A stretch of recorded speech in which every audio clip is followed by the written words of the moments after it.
Hey everybody, welcome to our session today, Aligning Marketing and Sales, a Unified Approach. My name's David Howard. I head up the marketing team at BuzzBoard.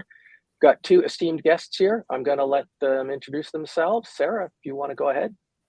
Hi everyone, I'm Sarah Reece. I am the Director of Demand Generation at Orum. Thanks, Sarah. Sorry, go ahead, Steph. Sorry. Hi, everyone. My name is Steph, and I lead event marketing at ZoomInfo. Fun fact, I've tried to leave the events world about 3 to 4 times, and I keep ending up back here. So it's really interesting to do at ZoomInfo, and I'm excited to be here. Steph, sounds like you're the Michael Corleone of tech events, right? Every time you get out, they pull you back in. Sorry, if you don't know The Godfather, you won't get the joke. I'm sure there's somebody out there who gets The Godfather. I might just be dating myself with that. So you're gonna have to go back and watch now. Ignore Godfather 3, just watch Godfather 1 and maybe 2. That's all you need to watch. Yeah, well, let's get started. I'm going to be facilitating and contributing today, and let's just get on to it. So we've got some questions. We've all had a chance to review the topics here. So first question, and Sarah or Steph, you just jump in, whichever you want to go. How do you foster open and ongoing communication between marketing and sales? And can you give some examples? Yeah, I'm happy to start with this. I'm super passionate about building these lines of communications because after all, we're just people building relationships with each other to do some very challenging jobs. One of the things that I have a big privilege of being able to do at Orum is being able to work with our teams directly on their sales floor. Orum is a remote company. So like back in the day when I was in an office, I would walk on up to the sales floor and actually sit in the cubes with my BDRs or my SDRs, which we can't do anymore. Mine are all over the world. But we have a virtual sales floor. And so I can actually just jump in, sit on their sales floor and just hang out, co-work with them, which means I can hear their chatter while they're talking about their days and their weekends and just get to know them as humans. And I think that that's really the first step in like building these lines of communication together. And then the other thing that I do that's been really, really successful throughout my career is try to integrate myself into their workflows as much as possible. So I join their meetings. My marketing team joins our weekly sales team meeting, and then we join the sub team meetings as well.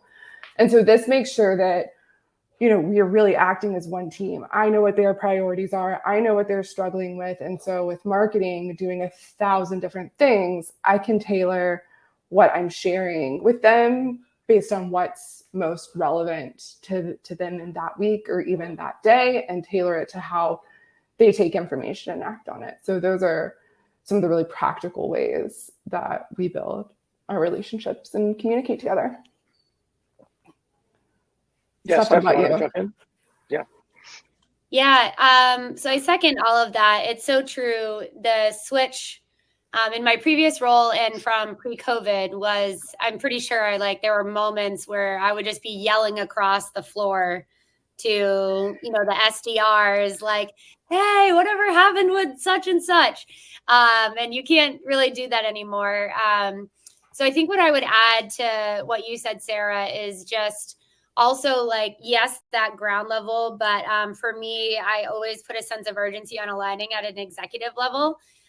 So ensuring that marketing and sales are talking at that C-suite title to make sure we're all marching towards the same thing. So if I understand what sales is doing and they're understanding what marketing is doing, it's a two-way street that really helps to let that trickle down and get us all on the same page.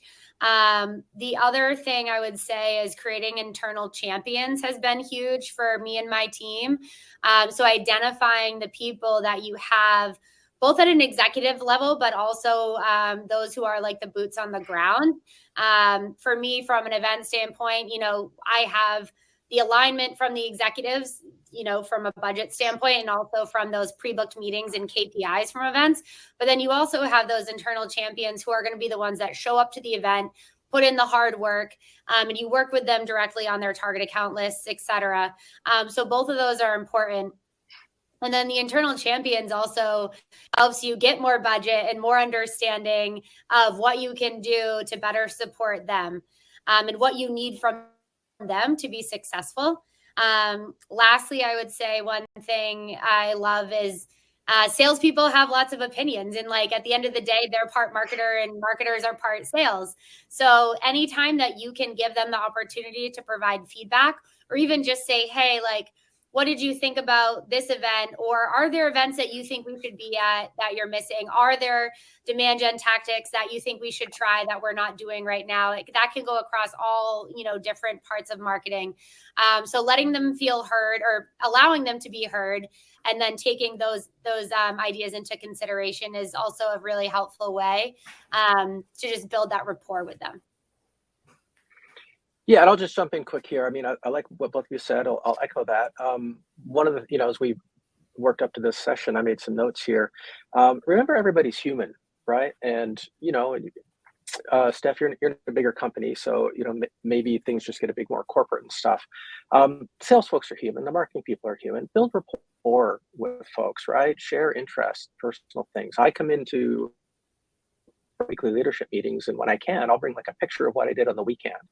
And it shows my humanity, right? So be a little bit vulnerable, build some rapport, be personal, not to the point of losing track of the business purpose, but find the humanity in folks and be human yourself. And that's what helps build the rapport.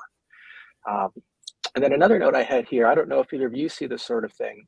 At different companies I work for, sometimes as you go down the marketing org chart, individual contributors kind of lose sight of the big picture, right? It's like the email marketing manager gets all caught up on click-through rates and opens.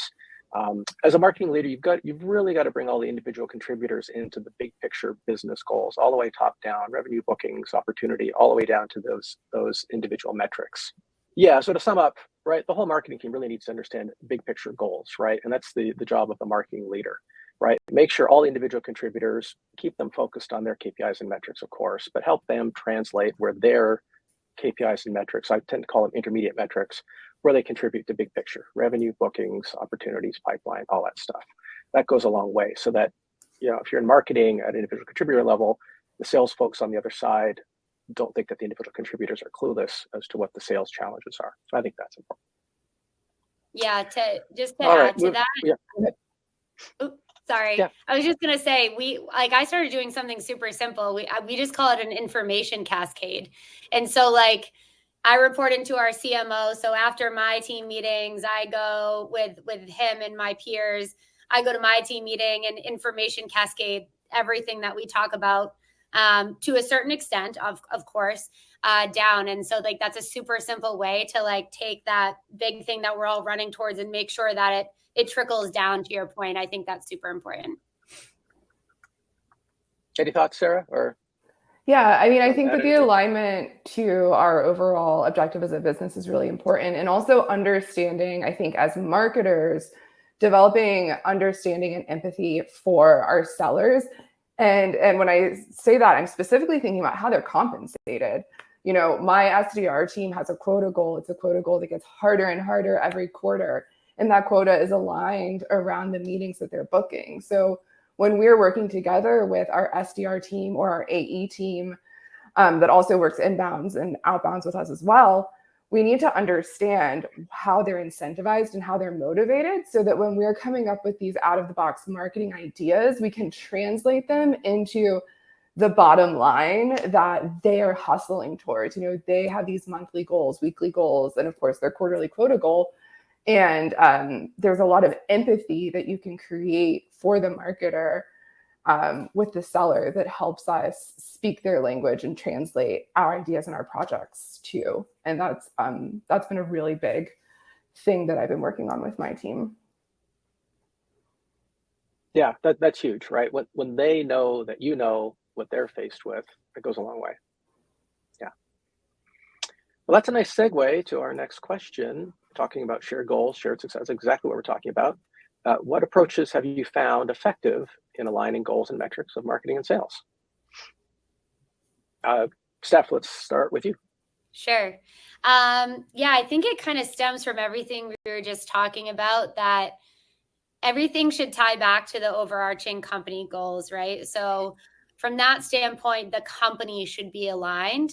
And then whether your sales and marketing goals are defined separately or together, obviously, like the ideal situation is you're all working towards the same numbers. That's not always the case. But that's where that alignment that we just talked about, and the sales goal, understanding sales goals versus marketing and each other's, and keeping that open line of communication is super important. That's where that comes into play. The other big thing I'll say is having one single point of data. So if you are working from different goal set, but you're aligning back to the same bigger goals, if you're looking in different platforms with different data, nothing is ever going to line up.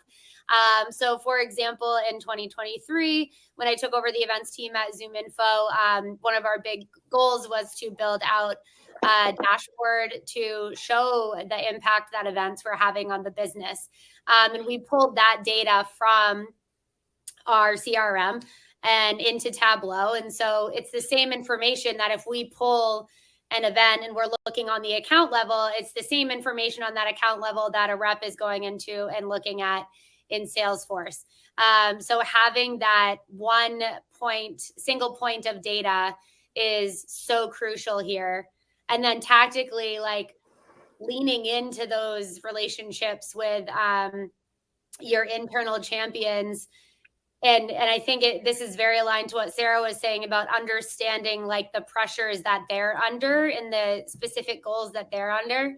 An example is if we're going to an event, and I know this is event specific, but I think you can do this with any campaign that you're running, is saying, hey, like, we know that these 10 accounts are on your targeted list. They're also going to be at this event.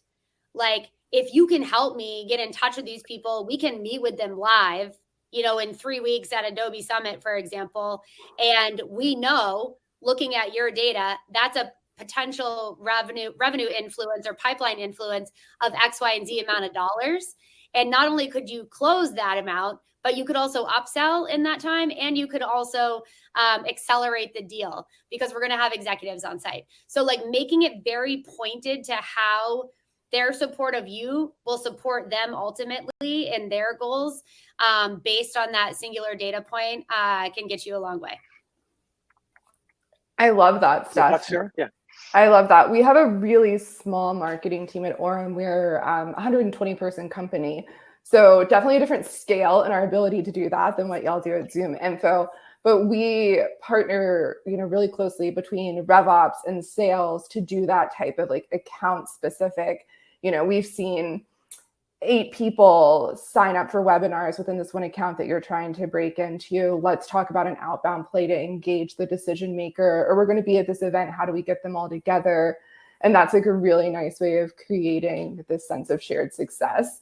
It's really hard to track that though. One of the things that I love about Orum and I love about my sales leadership is that we are not interested in playing a credit game, who gets credit for this lead versus this lead. But as a marketing team, I think one of the things that we've done that has given us a lot of clout and respect from our seller organization is we align our metrics to their metrics, which means I carry a revenue number.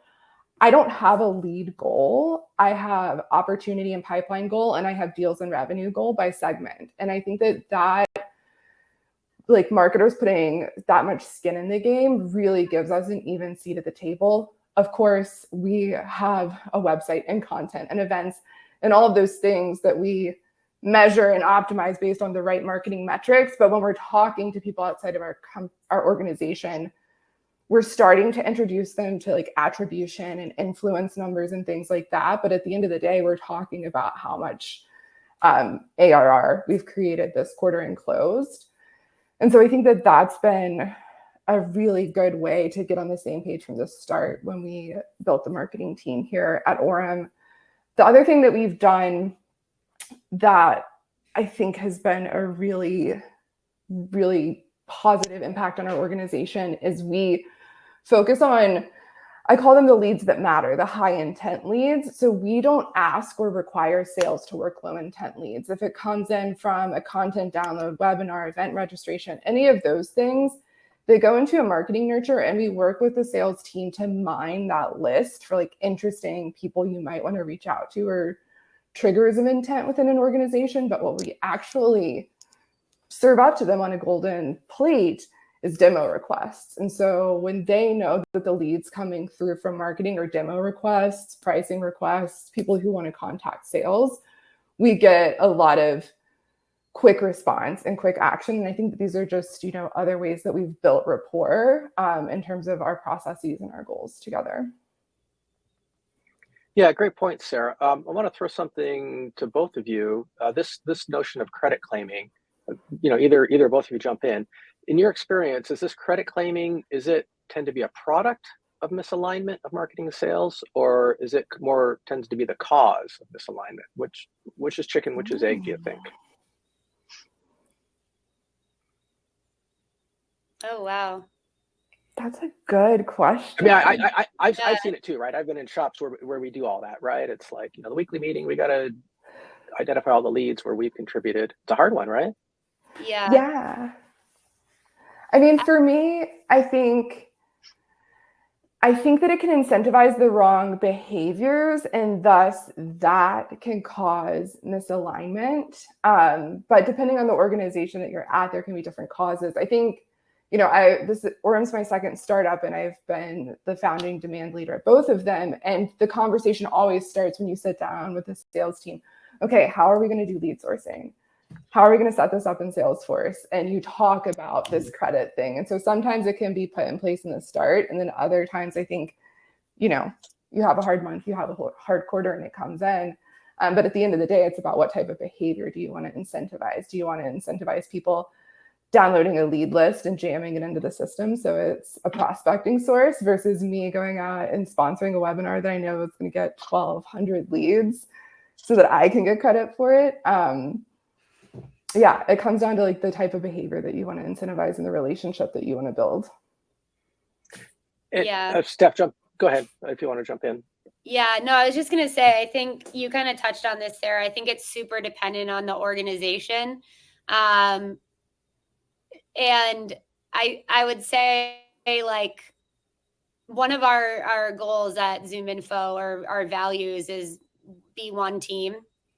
So like at the end of the day, like, you be able to come in, right? No matter how that happened. But from an analytics standpoint, you want to understand how, so you can recreate that.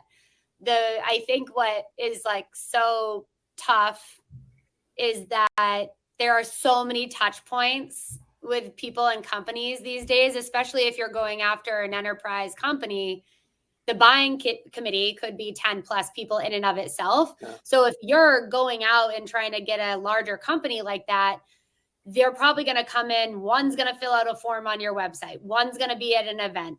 One's going to join a webinar. One's going to be a friend of a friend that works in product. Like, there's so many different things. And so I think, and I don't think you should put a ton of emphasis on like that initial like point of contact, because that could have been an ebook download from a year ago. And then like all these other things have happened since. So like at the end of the day, it's not the ebook that got them to where they are. It's the journey that they ended up going on. So it's like you kind of want to think about it in a holistic way. And yeah, that's a tough one. I would love to, especially for events, like that's always like getting budget and helping people understand the impact they make. Like I can pull pipeline in the room and influenced revenue. But it's hard to tie just an event to a deal, knowing that all these other things have happened before and will continue to happen after the event. That's so true. I've seen. Yeah. And I think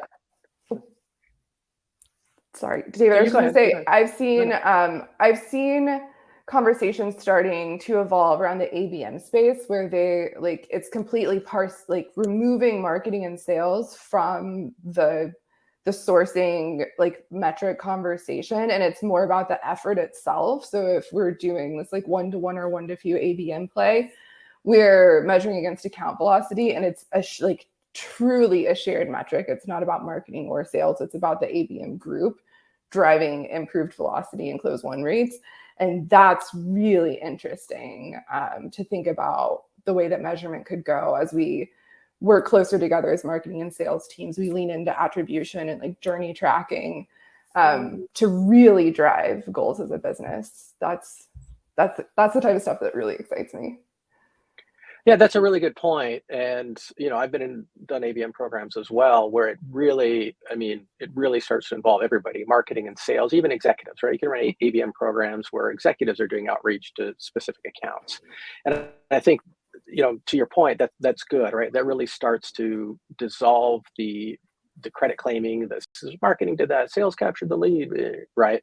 And it goes back to what we said before. If everybody accepts and integrates a responsibility for the broad business goals, right? Revenue, bookings, pipeline, and then finds where their piece contributes to all that, I think that breaks that kind of credit claiming thing down. Mm-hmm. And then Steph, you said something that's close to my heart, just reporting at a real tactical level, right? I've been in shops where the marketing folks, like they report, here's all the net new leads out of Marketo or HubSpot, right? And then they go to the sales director who's reporting out of Salesforce. And then they spend an hour, right? Sarah, you're both nodding because you've been there, you've seen it. Then you spend an hour trying to reconcile the numbers. How come I've got 900, you've got 884? We've got to account for 6. Mm-hmm. And then that hour is spent like quibbling over data when you should be like, how come the 900 isn't 1,000, right? So easier said than done. But I mean, folks, like single source of truth, Stephanie, this was your point, single source of truth. My single source of truth tends to be the CRM. Why? Because that's where sales reports out of.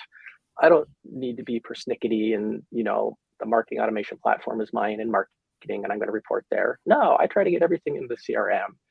Easier said than done at some shops, I realize. But I just invite all the audience out there. Is this happening in your shop? Is there a way you can migrate so you're all reporting from the same source of truth? And then the discussion between marketing and sales is about actual, the business challenges. How do you grow? And not quibbling about there's 2 leads unaccounted for. Yep. Yes. Good stuff. Any other thoughts before we move on? I love to see head nods. When I raise a personal pet peeve because I know I'm not alone. You're not alone. Definitely not alone. All right, what else we got here in questions? Discuss how a unified approach has transformed your organization's lead generation and conversion process. David, you go first. Yeah, well, thank you for that. Well, it ultimately means more people engaged in problem solving and solution ideation, right? And I say this routinely in our meetings. Yeah, sure, I head up the marketing team. I've got people. I don't have a monopoly on all the good ideas. I mean, I bring ideas to the table, but everybody's welcome. And then, Stephanie, I want to throw this one to you because you raised the first part of the statement, and I'm going to throw the second part and see what you think. So I always tell people, I want to hear everything, right? You bring it to me, I will hear you.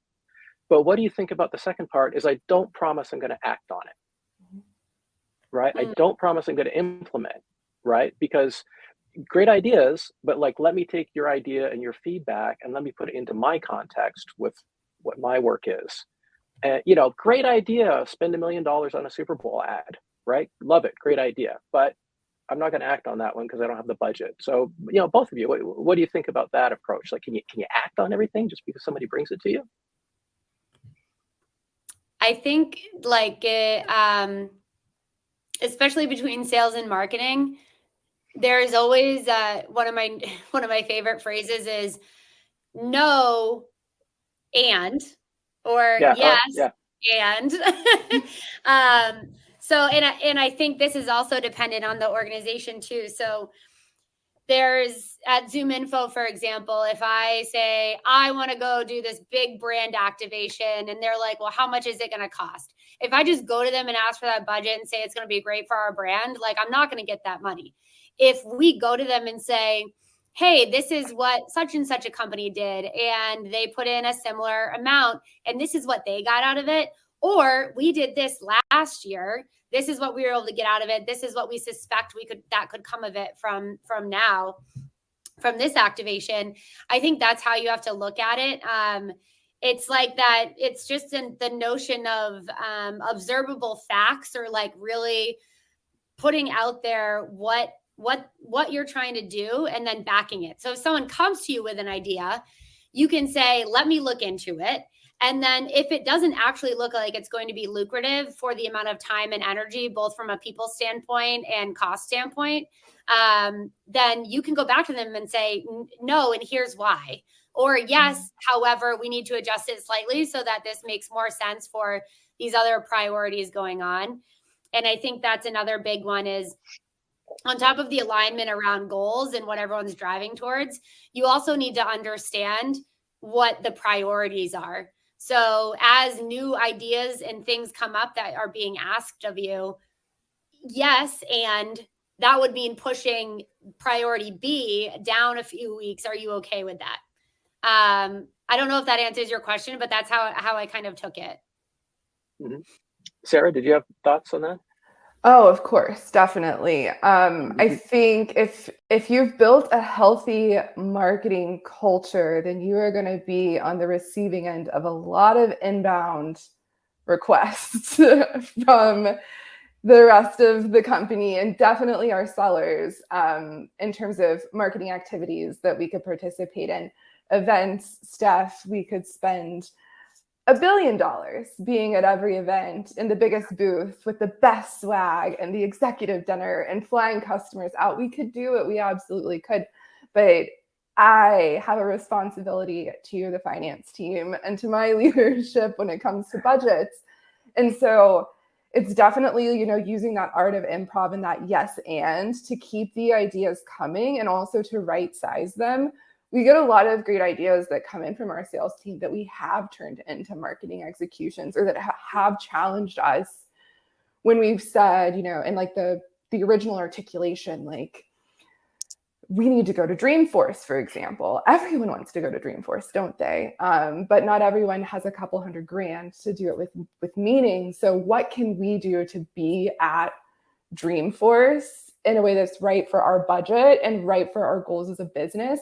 It forces us to get creative as a marketing team. And so, no, we can't say yes to everything, but we can take those ideas into consideration as we're building out our marketing programs and challenge ourselves to think outside of the box. Doing more with less. Absolutely. Well, what I always say is, there's no shortage of marketing programs that I could spend money on, right? Just like, sure, I'll find another vendor, we'll find more money, right? And, I did this program at UC Berkeley quite a while ago. And, the professor threw out this question to the room, and it really stumped everybody for a minute. He said, what is a manager? Right? And everybody kind of looked at each other. Is this a trick question? And, really what it comes down to, the role of a manager in a company is that resources are finite. Right? We don't have infinite resources. If resources are infinite, you don't need to manage anything. You just do everything. You buy the Super Bowl ad, you put the billboard on 101, you do every event, right? But in a marketing leadership role, when you're managing, Sarah, to your point, to budget, you have to answer to finance. I just don't get it. I spend all this money in marketing, and somebody always comes and asks me what happens with it, right? I don't get it. That's our job. We have to manage because resources are not finite. That's the heart of management. So it's always that tension. Yes, I'd love to buy the Super Bowl ad. I'd love to put you to every event, but we got to put it in available resources. And so, that's a message for the sales folks too, right? Is to understand that we also have that corporate responsibility to manage resources effectively and find, the highest and best use of available resources. Yeah. So, I think on the other side of the coin, in terms of sales, bringing ideas to marketing, what's been really fun in my role at Orum, because we have such a tight marketing and sales alignment and culture, is bringing selling ideas to sales. There's a real time thread going on in my Slack right now. Sales came to me, asked me to place some very specific ads for a very specific segment. And the targeting parameters weren't quite right. I can't go buy a LinkedIn ad at this smashed up type of segment. But what if we looked within our CRM, found existing prospects and opportunities that haven't made it all the way through the pipeline, and you guys go do an outbound campaign towards them. And then maybe I can surround that account list with like some brand awareness ads, but you're pushing the message in the CTA because you can do that with more precision than if I sent this very bespoke ad to somebody who might not be the right audience for it. And so that's been like a really fun thing to get to do here, is to step into the role of seller and be like, this is what outbound could look like. This is what deal acceleration could look like. And to be able to bring those ideas to them, because in my experience, I haven't been in that position as often. It's typically sales coming to me and me saying, meh, or yeah, but now I get to be in a role where I'm coming to sales and saying, what if we did this? And I think that that's one of the really cool results of having this super tight approach to marketing and sales together. And I doubt sales ever. When I can, and what I was getting at is, I don't think sales ever hates that, right? I mean, they always love that, don't they? Absolutely. I mean, if it's unless it's a particularly stupid idea, but right? No, it has to be a good idea, of course, right? But yes, and David. No, I think it shows them that we're paying attention and we see them, and I think that that's what anybody wants. Like, taking it back to the beginning of the conversation, seeing each other and our humanity and having empathy. I think that that's a really cool thing when marketing can do that back for sales. So I think we got time for one more question, and sometimes I pull these up on the fly. We've talked a lot about the peer-to-peer aspect. What about from the top down? What's the executive team have to do to help facilitate this? What for Sarah, Stephanie, where you guys fit in the organization? How can the executive team help? I can jump in. I think a good example is recently we started, it hasn't been like a true unified motion yet of when me or my team are joining sales calls. It's been kind of sporadic. So we just rolled out a new comms plan, which involves a monthly email and a Slack channel where people can come and ask questions about upcoming events. We'll put, status updates in there, all that good stuff. And what I did to kick it off is have our CRO send out an email to the entire go-to-market org. So first of all, anytime a C-suite's email shows up in your inbox, like the open rates are so much higher than if it were to come from me.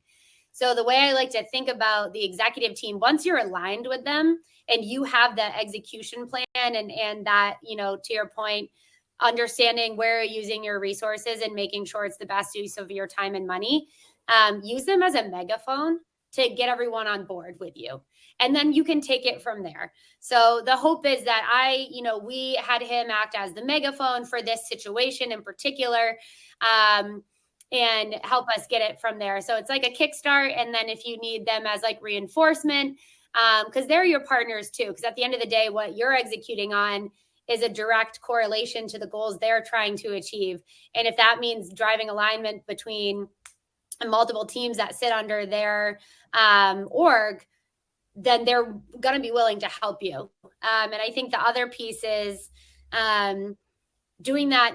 We've talked a lot about sales and marketing, but part of go-to-market is also product. It's also customer success. It's these other pieces of the business that ultimately support go-to-market as well. So don't just limit it to sales and marketing. In some cases, I would also make sure you're hitting the leadership and some of the key champions within those other teams as well. That's a really good point, Steph. Expanding like that aperture to take into part the other parts of the organization. Is the product building a product to the segment you're trying to market and sell to? Is CS seeing that these are the types of people who actually retain, or are we marketing and selling to people who have high churn rate? That's really important for us to all be aligned on so we can triangulate our efforts. I think when it comes to marketing and sales leadership, they have to be in lockstep with each other and focused, because a sales organization tends to be pretty large and a marketing organization tends to be really complex. And so if we're constantly shifting our focus at the top, it creates a lot of ripple effects that are really hard to course correct if we start going in wild directions. So having that type of alignment is really important. And then leveraging the VP of sales and my experience to help drive messaging down through the team. I think with marketers, it isn't, at least in the types of organizations I choose to work in, it's not as much of a hierarchy, whereas in a sales organization, sellers are focused on quota. And if you want to give them new information and ask them to do new things, it needs to come from their leadership. And so if marketing is trying to implement a new follow-up process or wants to route leads in a different way, or we want to shift our target persona for this quarter, we need to make sure that the VP of sales fully understands that and is communicating it down through his directs so that it can disseminate out to their team. And when those two things are in place, I think that the peer-to-peer relationships can just flow.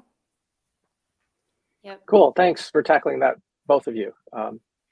So I'm looking at time. I think we just have time just for some takeaway wrap up. So perhaps each of you, 2 or 3 key takeaways from the session. And I hope you both had fun, by the way. I do my best to make these things fun. Sarah, 2 or 3 key takeaways people should walk away from this. Yeah, great work, David. And keeping it fun and interesting too. I think the humanity piece of it just continues to be something that I feel more and more sure about, just working together as people and creating empathy for our roles. And then I loved that you mentioned using, one source of data to rule them all, reporting out of the same system. That's something I take for granted here at Orum, but I've definitely been in other worlds where we're trying to cross-reference databases and it makes reporting terrible. So that was a great reminder when I'm talking to my friends in the demand space to bring that up if that's an issue that's coming up. Thank you for reminding me of that. Yeah. Steph? Yeah, I think mine would be really focusing on that executive alignment and identifying internal champions, doing more with less, making sure like as you get those requests and as you're strategizing for your own plan, that you're using the best, your time and your money in the best way possible. And then, yeah, definitely that single point of data to help it reinforce that alignment across the teams, not just sales and marketing, but also product, customer success, anything that's within your go-to-market org. Absolutely. I'll just add a couple quick bullets. So, be human. Remember, other people are human. Be vulnerable where you can. Don't overshare, but show your own humanity. Single source of truth or authority, marketing and sales, report from the same system, please. Just make their lives easier. And marketing leaders inculcate all the way through to the bottom of your organization, right? Yeah, the email marketing manager's got to focus on open rates, and the paid advertising manager has to, how many paid clicks and all that, but make sure they also know what the big picture goals are. And especially if you're going to let them interface directly with sales, nothing's going to get salespeople more irritated than talking to somebody from marketing who talks about open rates and clicks and doesn't have they can't even spell quota or pipeline, right? Inculcate it through the whole organization. That's going to make everything better. So, yeah. Anyway, thanks for watching. Thank you, Sarah. Thank you, Steph. Appreciate it. It's like I said, I try to make it fun. I hope it's been fun to watch, and enjoy the rest of the summit, everybody. Thank you. Thanks, David. Thanks, David.